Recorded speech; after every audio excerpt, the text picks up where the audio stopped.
Subscribe now. EU Debates. Thank you very much, Mette. Thank you very much for convening this important meeting. And indeed, you said at the very beginning, there are two challenges we are facing, defining and immediate. The one is climate change, and the other one is the Russian invasion in Ukraine. And indeed, Putin's war highlights the risks we have taken to be too dependent on Russian fossil fuels. So we must, and I'm deeply convinced, we can meet these challenges by very concrete action. And therefore, I'm very happy to be here today to witness the action you are taking here as 4 countries with the memorandum you've signed, which indeed is a very strong political commitment from your countries to making the North Sea Europe's green power plant. And the second strong message today was to the business community at our panel discussion, to investors and industry, that the moment to step up investment in offshore is now. Now, how do we make it a success? As policymakers, we can definitely help by setting very clear targets, that is for predictability for the investment, by removing bottlenecks, and by de-risking private investment. On all these points, the European Union is moving forward. This was the package REPowerEU that the Commission has presented today. Our plan is to rapidly reduce our dependency on Russian fossil fuels by really fast-forwarding the clean energy transitions. On the targets, we raise the target for the share of renewables in 2030 from 40 to 45%.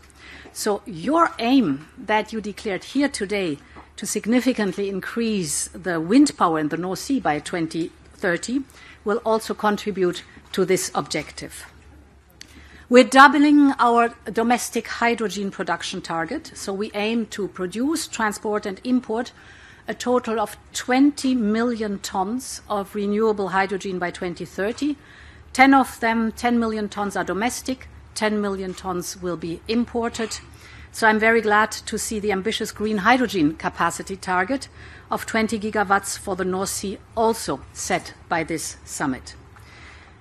Then all of you, and mainly you, Mr. Chancellor, you addressed the difficulty of the permitting process. Indeed, today we have tabled a proposal for the deployment of renewables where we are very clear in reducing the permitting process to below 1 year.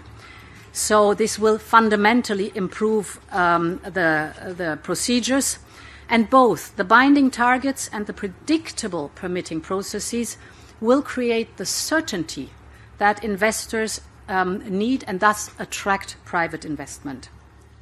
I was always also happy to see today at the site we visited at Vattenfall that how much they invest in innovative technologies and research.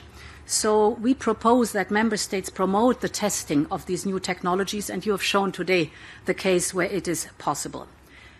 My third point is on investment. We are already channeling a lot of investment into renewable energy projects from Next Generation EU, 30 billion so far. We're supporting innovation through the Innovation Fund, but we also need more, and we've heard it from you, in investment in the grids. We all know clean power generation is great, but if you really want to use it, you need a grid.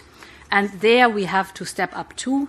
So we need an additional 29 billion euros of investment in power grid overall in the European Union. With REPowerEU, we will mobilize today up to 300 billion euros, and this will cater also for the grid, not only for the grid, but also for the grid investments.